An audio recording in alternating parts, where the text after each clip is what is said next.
Welcome to the Narcissist Slayers, a podcast focusing on recovery from narcissistic abuse. I'm your co-host, Hope J. And I'm your co-host, Lynn Catalano. And we are both survivors of narcissistic abuse. I am also an attorney working with survivors of narcissistic abuse and the founder and president of the Center for Hope of Western New York. I'm an attorney, a narcissistic abuse coach, and the author of Wrecking Ball Relationships: How to Identify, Live With, or Leave the Narcissist in Your Life. Learn more about me at lynncatalano.com. At the Center for Hope, we offer hope, help, and healing from narcissistic abuse. We are a nonprofit organization with a mission to provide legal advocacy, mental health support, financial advisement, and holistic healing services to help you down the path from victim to survivor.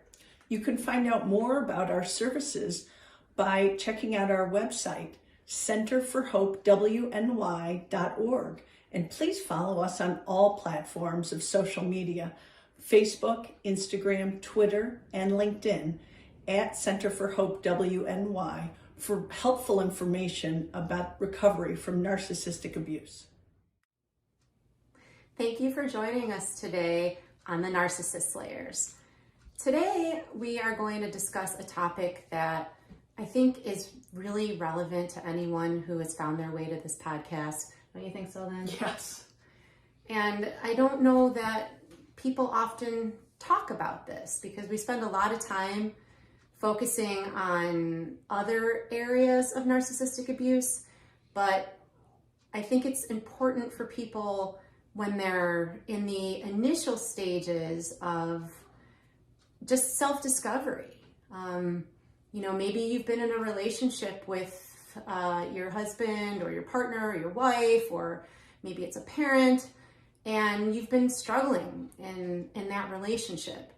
And because there's not a lot of information available, and most of us haven't been raised to think of emotional abuse as abuse, I think that for most people, and I know I can speak for myself, and I know that you feel the same way because we've talked about it before. Yes. That when you are starting to have that like seismic shift in your own mind that maybe this isn't okay, and oftentimes it could be years that you're in a relationship with a person like this, and it's been normalized. It's maybe been normalized by other family members. It's been normalized by the culture. It's been normalized by even your friends. People thinking that you're overreacting or not. Too sensitive. Right, too sensitive. That's a big one. Something's wrong with you. It's not that there's a problem with the person who actually kind of, you end up recognizing or realizing is an abuser.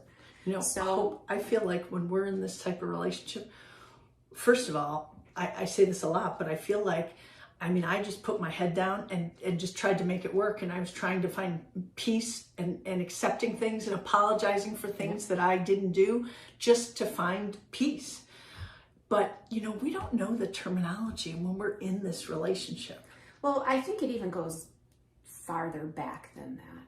I think that a lot of times when someone ends up choosing a romantic partner with these traits, that stems from a lot of stuff that went on in their childhood. And I talk about this a lot, that people, it's almost like we have internal little radar. There's something called the human magnet syndrome. It's actually a book. I recommend it highly. I think it was really interesting and informative. But the premise of the human magnet syndrome is that, we're all shaped by our childhood trauma, right? Everybody's shaped by the childhood trauma. And what tends to happen a lot of times is that codependence and, people who have been raised in a household where there may have been a narcissistic parent or an addict or some other person that sort of sucks all the air out of the room, right? It could be addiction, it could be narcissism, it could be, some other cluster B personality disorder that your parent presents with. But it tends to sort of have a whole gaggle of people around them who then feel like they have to take care of that person. And that's become flying monkeys. Not at that point. Okay. When you're a child, you're trapped. Yes. You're trapped in this situation. Yes. If your parent is a narcissist, as you know, you're and so you learn to cope by developing skills at taking care of other people and suppressing your own needs. So your needs are not important. They're not validated by a narcissistic parent. They're not important or validated by a parent who may be suffering from addiction for other reasons. So, you know, people who are raised by narcissistic parents tend to become really good codependents. And then in our adulthood, we unconsciously seek, you know, sort of reparations for that. We have this idea that if we can meet someone who feels like home, right? And that's a major red flag if someone feels like home, if you haven't worked through this stuff, by the way. But you meet someone who feels like home, and then you're right back, you know, in the race, right? You're right back in engaging in that same dynamic with a narcissistic partner as opposed to a narcissistic parent, where you feel as if now's my chance. You don't know this consciously, but now's my chance to try to make this right. I'm going to make this person love me because you didn't feel loved, accepted, or validated in childhood. Oof. And so I think that because a lot of us are wired that way, and we end up in relationships with abusers because we may have been raised by a cluster B personality disordered parent, that it doesn't feel wrong to us. It actually feels right. And so it, you know, it takes a while, I think, for most of us to realize that something's wrong here. You know, and because we're so accustomed to this level of dismissiveness or, you know, abuse, you know, we don't perceive it as abuse. So over time, I think when some people start to, it's like it becomes unbearable at some point. I think even for people who have a high tolerance for this level of abuse. And at that point, maybe you start to wonder to yourself, and I think that's how a lot of us start out on this journey, you know, is what's happening in my relationship, is this okay? Or is this acceptable to me? And I think it takes people a really long time who have come from a place of having been abused in their childhood and no one ever framing that as abuse to get to a place in their adult lives where they're actually able to think, I don't think this is okay. This is hurting me. I'm in pain in this relationship. And I think that is the first, you know, moment for most of us where we're like, maybe this isn't okay, right? Maybe what's happening in my relationship is not okay. And that's the place where I want to start talking about today is the day, and it may, you know, it may be not an actual day, but it's, you know, weeks or months of a person realizing that the relationship they're in is unhealthy, that the relationship they're in is toxic. And how do we get to that realization? I know how I got to that realization, but I wonder how you got to that realization, because for you grew up in a household where all the things that I described was going on. Yes, correct. And so at some point, you had to have had, I don't know if it's an epiphany or just like moments of, I don't think this is okay, right? So how did you explore that, like in the world? Because I think that, you know, for a lot of people, it's having those thoughts, but then reaching out into perhaps, you know, the universe, or the internet, you know, what's out there, and having, you know, Googling things and having some of that validation come back from those spaces. So I'm going to turn it over to you to talk about your experience for a minute. All right. So my story, as Hope alluded to, is that I grew up with a narcissistic parent, but I didn't know he was narcissistic. I didn't know he suffered from narcissistic personality disorder.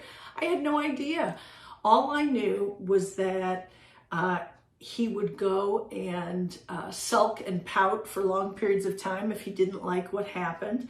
He gave many, many people the silent treatment. I think of him as a true professional of giving the silent treatment. He burned bridges everywhere. He stopped talking to people. He ended relationships very violently. And he caused a lot of pain and hurt at every family gathering with my mother's family. Yeah. So those were the things that I knew, okay? And that you could observe as a child growing up. Right, but I was conditioned. But they were normalized. I was conditioned to accept the fact that everything was normalized. That, like, that's just your father, that's just how he is. And my mother did that her whole life. So then, for me, the turning point was, she died very suddenly. And so I'm an only child. So that left me with him. And, you know, that first year, I can tell you, I did everything to pull him into our life. I was married. I had 2 small children. I wanted to envelop him in that family. Yeah. And he pushed back. And it was really confusing to me. He genuinely didn't like being around us. I felt all kinds of conflicting emotions. And then what made it worse was the things he would do and say to me were cruel and nasty. And I would look around for a hidden camera. I thought I was on Punked or hidden or Candid Camera for those people listening. I thought that someone surely was setting me up. This was a joke because no one would say that to their child, to their only child. No one would truly do that to their child. And so what did I do? I went and did something that I now tell my clients is a huge red flag. Yeah. I Googled his symptoms. Yeah. I did the same. and I do think that a lot of people out there listening, you know, are probably find themselves or have found themselves in that same boat because, you know, you get to that point where that you just kind of described where, you know, the behaviors become so intolerable and you're in so much pain being on the receiving end of the behaviors that you want an explanation. You want to know. And I will say from my experience, you know, narcissistic personality disorder, that wasn't something like you. I didn't really know what that was other than in some very sort of, you know, over like summary type of a way. Like because I have a background in clinical social work, I did learn about cluster B personality disorders. Psychology degree. Right. But actually, you know, knowing about it on a piece of paper and experiencing it in your own life is completely different. And so, you know, what I thought, and I don't know if you also thought this because I've heard this from a lot of different people, we start out in this space where we still think, you know, that this person is redeemable. We want to believe that this person is sick or ill in some way. And we want to, and gosh, you know, we've invested a lot of time in loving this person. For you, your whole life. For me, it was, you know, a lot of my life. And, you know, I didn't want to believe that there was no help or treatment for somebody that you think that you love. And still, when you're at that early stage, you still believe that they love you. Right? So there's some return on that investment. You're like, okay, I'm going to be the good codependent that I've always been. Again, I'm not saying that anyone's conscious of that, but I'm going to find out what's wrong with you, and then I'm going to fix it. I'm gonna, you know. So, and that's how I started too, Googling, and interestingly, and I wonder if you had the same experience. A lot of behaviors that present in narcissistic personality disorder also present in bipolar disorder. Oh, yeah.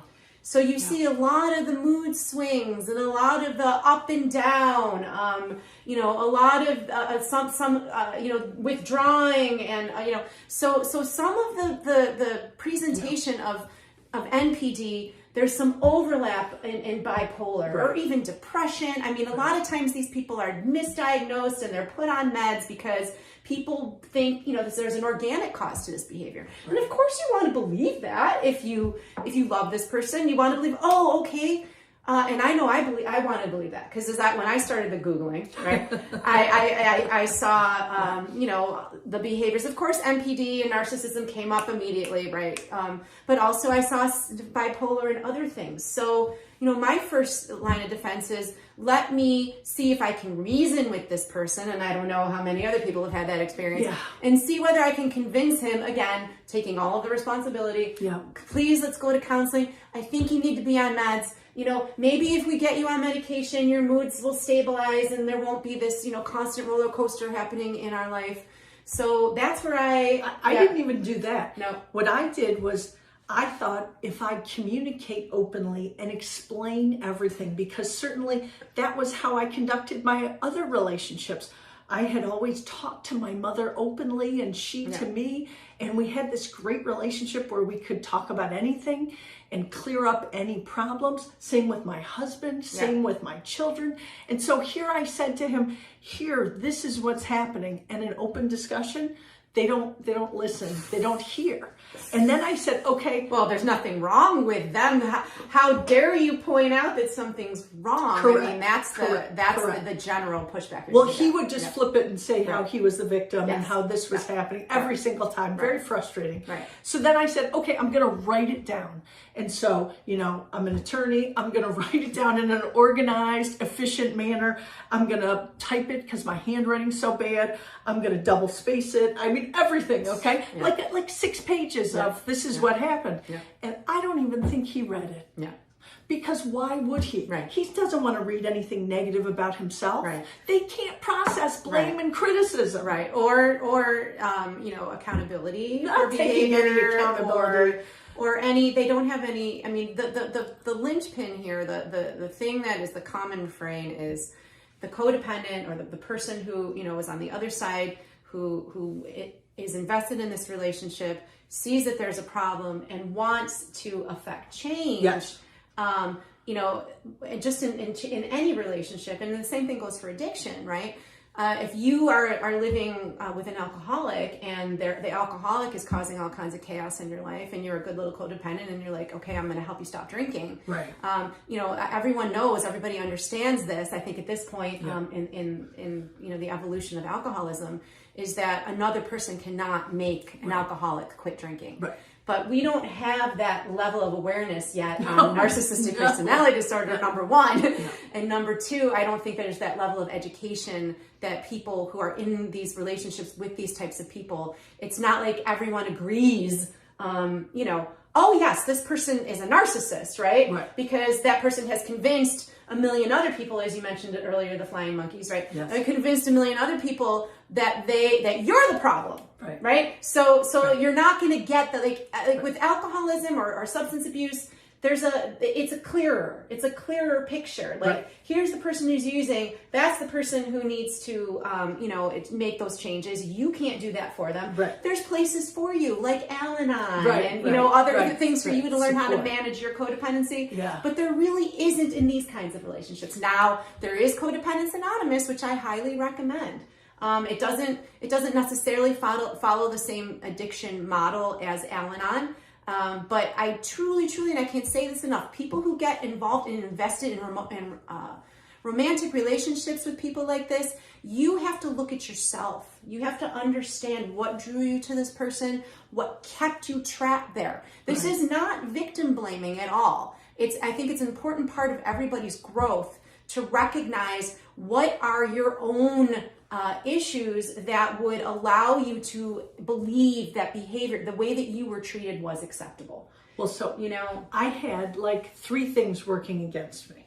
Okay. And this doesn't even include my own guilt and shame and embarrassment. Yes, okay. all of that, yes. So number 1, my father was a very well-known person in our community. He was very active.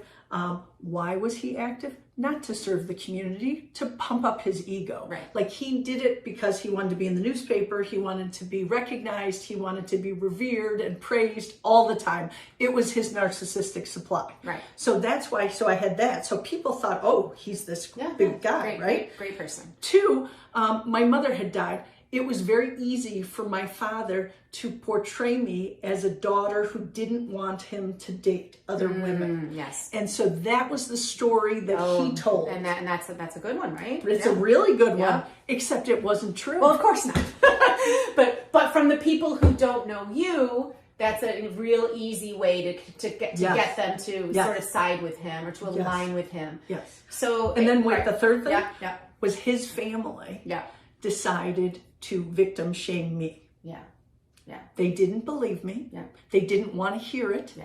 They alienated and isolated me. Yeah. They shut me out and decided that he was the one who was hurt. So Lynn, you bring up something I think that is just so incredibly important because like you're sort of in the dark, like you're in a fog. Fear, obligation, and guilt. You mentioned all 3 of those things. It's actually an acronym, FOG. fear, obligation, and guilt. Wow. And so you're in the fog while you're in the fog. Yes. As you're trying to figure out all of these things. And then, like in any other type of abuse, if you've been sexually abused, or, people are, I'm not saying that they don't also protect the abuser. They do. But I think that, in a lot of ways, you're going to get more acknowledgement. You're going to get more validation from people in the community than when you stand up and say, I think I've been a victim of narcissistic abuse. Right. Like people, first of all, you're still trying to figure it out for yourself because it's not clear what that is. Right. And then to try to convince or inform other people and educate other people about that. So it's like a 1-2 punch. Yes. So you're not, that's a lot of the reason why, we created the Center for Hope of Western New York. Yes. Just to give a little bit of plug. We do have experienced providers that are affiliated with our organization who participate in our network. Lynn and I are 2 of those providers who understand all of these things, right? So you go to someone else and you try to explain it and they're looking at you like they don't know what you're talking about. They don't really understand. Listen, I went to therapy. Yeah. Because I was trying to figure out how to cope myself. Yeah. And my therapist listened to all of my father's symptoms and all the things he had done and the characteristics and the behaviors. And she said to me, do you think he's autistic? And I said, I can read the DSM. I understand the characteristics of narcissism and narcissistic personality disorder. This is not working because she was not familiar with it. And that's also something important because a lot of times, and I've heard this from people before, if you choose the wrong counselor, if you choose a counselor who not only doesn't understand narcissism or narcissistic abuse, but can kind of flip it back around. And I've heard this from people who their counselor, not only does the counselor not facilitate healing, but actually facilitates harm by not really grasping what this kind of abuse or how this abuse impacts people. That's awful. So it's really, really important that you find providers and people, who can assist you, who understand this phenomenon. It's a really difficult kind of a thing to explain. But that's what makes the Center for Hope so unique. Right. And the people involved get it. Right. We didn't get here by accident. Right. And which is why we put out this content, which is why Lynn and I are so committed to this podcast, which is why, we're out there trying to raise money so that we can provide more programming that is, lower cost or even free of charge for people. Right. We want to be able to do that. We want to be able to bring that out into the community. So when you're sitting in your room like I was, I remember I would sneak down. At the time I was living with my abuser, and I would sneak down to the office. I didn't even have a laptop at the time, and I would be in like at the office in the dark on my computer, Googling, the behaviors and the symptoms. And with each, new page that came up, I remember that sinking feeling in my stomach. Yeah. That because, like I had said earlier, I didn't want it to be that. I wanted him to be sick, and I wanted to be able to get on medication. I wanted him to be well, and I didn't want my whole life to implode. Yeah. And because I knew, I got educated myself enough early on that I understood that there's no treatment for narcissistic personality disorder. Because in order for someone to respond to treatment, they have to have self-awareness, right? They have to have an investment in change. They have to have empathy to be able to recognize how their behavior impacts somebody else. So people with MPD don't have any of these things. Right. So they're not susceptible or they do not do well in any type of like cognitive behavioral treatment or any type of treatment that's available to help them change. In fact, it's the one personality disorder where the victims are more likely to seek assistance and counseling than they will. Well, the only time you're going to see a narcissist in a counselor's office is if they're court ordered. Or, like in my case, and I think in a lot of cases, initially they'll allow you to drag them there. And that happens quite a bit. You'll find them in couples counseling. Right. But the number one telltale sign of a narc in counseling is that the second that they're confronted or, any sort of a hard confrontation comes from in a therapeutic way, they can't handle it. And almost exclusively, 100%, they'll walk out. That's what happened in my case. Wow. I think we went for 3 sessions. The third session, I believe it was, or it might have been the fourth. He didn't like it. He walked out. I continued with that counselor, and I've heard that same story from a lot of people that, they try to drag the person there when they're still in that initial stage of believing they can work it out. And, you kind of know when the person walks out that you're not dealing with somebody who is invested in working on a relationship. So it's a really difficult path from that being, in the dark, in the fog, to, the light, wherever that light comes in from, whether it be that you've had a conversation maybe with somebody like one of us who kind of, sometimes people come in my office and they recount, what's going on in their relationship, and I reframe it for them. I might be the first person ever who has said, you do realize that what's going on in your relationship is abuse. This is emotional abuse. And a ton of times they're crying because it's the first time anybody's ever said that to them. Yeah. So I will say, I find, and certainly a lot of my clients come to me because they found me on Instagram or LinkedIn or Facebook, because they're searching. And when they hear someone talking about this kind of abuse, they may never have heard the term narcissistic personality disorder. But when they hear me tell a story on a video, they relate to it. I have people who say to me, I felt like you were talking to me. I had someone just say to me the other day, they were reading my book and they said, I thought you were in my house.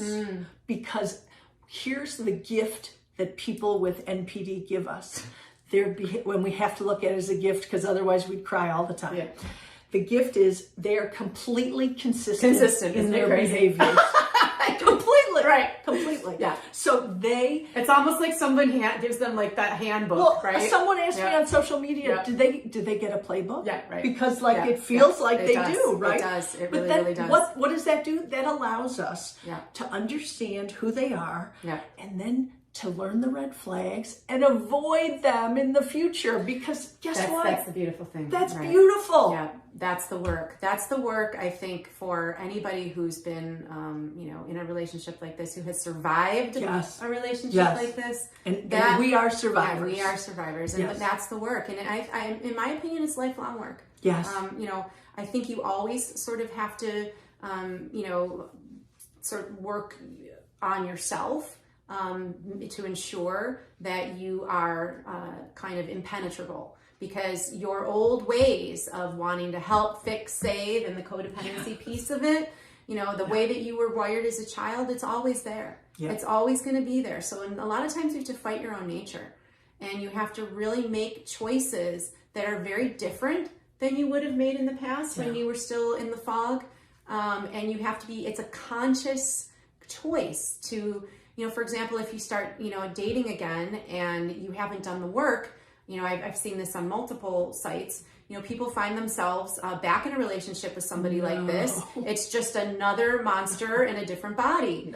And the bad news is that if you don't get the help and don't do the work, you recycle through these kinds of people, and it gets worse every time. It's like you end up with somebody that is more and more and more disordered, because the universe is trying to wake you up. The universe is trying to tell you, you need to look at you, because you can't control anybody but you. And that's where a good counselor, a good therapist, a good narcissistic abuse recovery coach, working with a team of people who understand this disorder can really help you to grow and increase your self-awareness and heal from narcissistic abuse. So with that, I think I'd like to say to everybody that's listening, if you are or have been in a relationship like this, please find us online. We're at Center for Hope, WMI.org.